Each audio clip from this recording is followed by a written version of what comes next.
crianças! Boa tarde!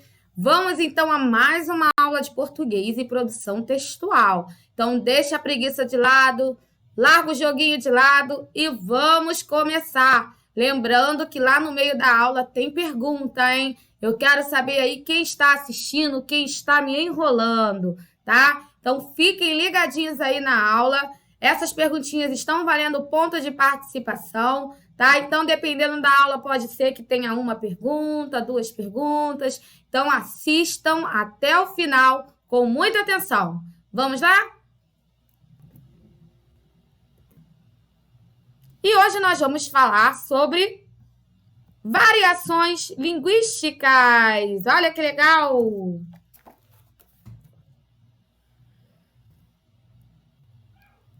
Então, gente, vamos lá. Gaúchos, paulistas, mineiros, baianos, cearenses, todos falam a mesma língua, mas cada um tem um jeito próprio de se expressar ao pronunciar, palavras ou frases. Além disso, o uso de palavras ou expressões para se referir a algo também pode variar dependendo do lugar.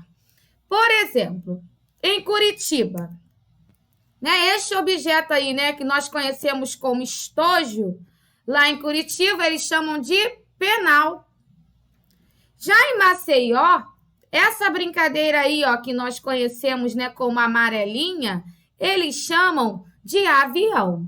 Então, pessoal, é muito importante, respeitar o modo de falar de cada pessoa, porque vai variar muito de cada região do Brasil, tá? Isso não quer dizer que a pessoa está falando errado, tá? É só o modo, a cultura ali da região em que ela nasceu. Então, olha aí que exemplo legal.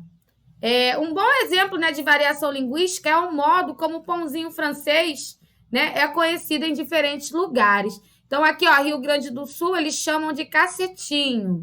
Lá no região norte, é carequinha, No Ceará, é o carioquinha.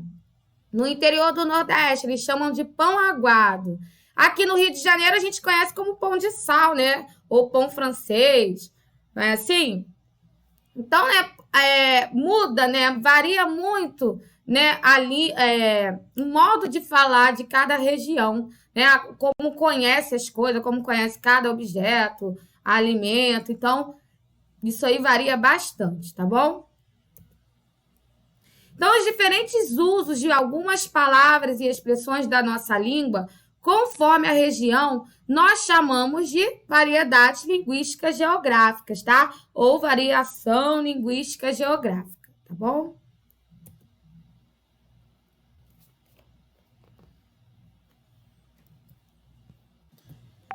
Então, pessoal, a pronúncia também pode variar de acordo com a região. Então, a letra R, na palavra porta, por exemplo, é pronunciada de formas diferentes em algumas cidades, como São Paulo, Rio de Janeiro, Belo Horizonte e Recife, Por exemplo, aqui no Rio de Janeiro a gente fala porta. Em São Paulo e Minas, o R, eles falam de maneira diferente, eles falam porta, alguma coisa assim, tá? Então, muda bastante também a pronúncia da palavra.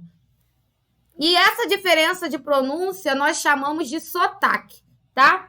Então, os sotaques revelam aí um pouco da riqueza e da diversidade da língua. Por isso, falar diferente não é falar errado. Uma das razões dessa variação é a influência que nossa língua recebeu das línguas indígenas e africanas e das línguas dos imigrantes, italianos, espanhóis, entre outros, tá? Então, é por isso que nós temos sotaque, Cada região tem um sotaque diferente, por causa da influência aí dessa língua, que a nossa língua recebeu aí dos indígenas, dos africanos, dos imigrantes. Vamos lá. Esse menininho aí, está vendo? Ele está espantado, porque ele soube aí que a temperatura em sua cidade ia chegar a 40 graus. Aí ele falou, puxa, vai fazer muito calor. Então, pessoal, essa palavrinha puxa, ela pode mudar, ela pode variar de acordo com a região do Brasil, tá? Então, essa palavra puxa, né, que teve aí a função de expressar um espanto, ela pode variar. Vamos ver como que ficaria, né, a mesma palavra em outra região do Brasil. Então, ó, em Minas Gerais, ao invés de falar puxa, ele ia falar uai, né? Então, teria o mesmo sentido, né? Mas ele usaria outra palavra para expressar ali o espanto.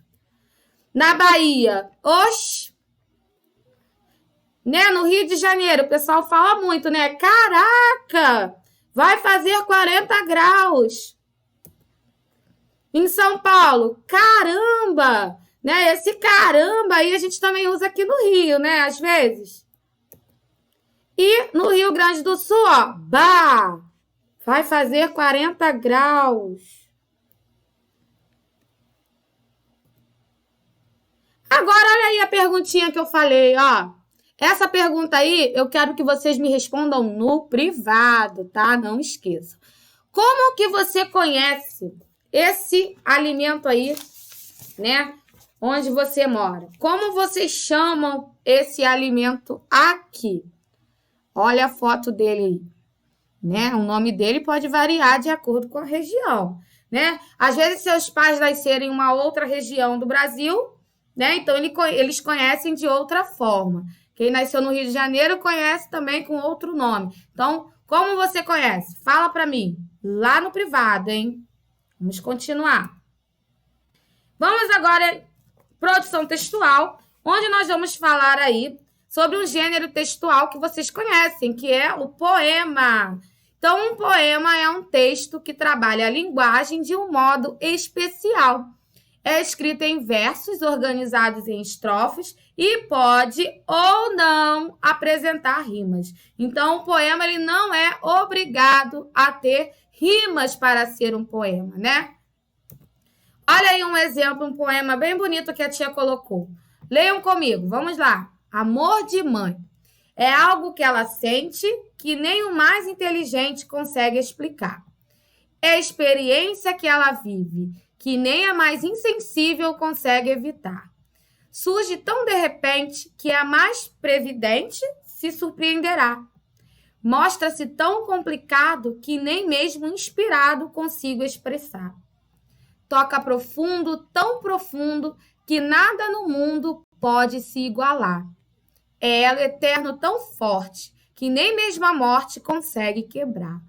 É tão perfeito, divino, que Deus se fez menino para experimentar. Então, olha que poema bonito, né?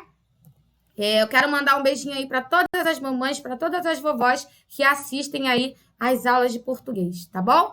Então, ó, vamos lá. Quantos versos tem esse poema, né? A tia falou que o poema ele está dividido em versos e estrofes. E versos, pessoal, é cada linha do poema. Então, vamos contar? 1, 2, 3, 4, 5, 6, 7, 8, 9, 10, 11, 12, 13, 14, 15, 16, 17, 18, 19, 20, 21 versos. Então, se tem 21 linhas, eu tenho 21 versos, ok? E quantas estrofes? Então, estrofe, ó, é cada grupinho desse, ó. Cada grupinho de versos eu chamo de estrofes, tá? Então, vamos contar, ó. 1, 2, 3, 4, 5, 6, 7 estrofes, ok? Então, é assim que se divide um poema, tá? Então, pessoal, essa foi a nossa aula de hoje. Espero que vocês tenham gostado, que tenham entendido. Qualquer dúvida que tenha ficado, fala com a tia, tá bom? Então, ó, produção textual, vocês vão fazer as páginas 36 a 38 e português as páginas 40 a 43, ok? Beijinhos para vocês. Não esqueçam de responder a pergunta que eu fiz no privado, tá? Tchau, tchau, pessoal. Até o próximo vídeo da correção.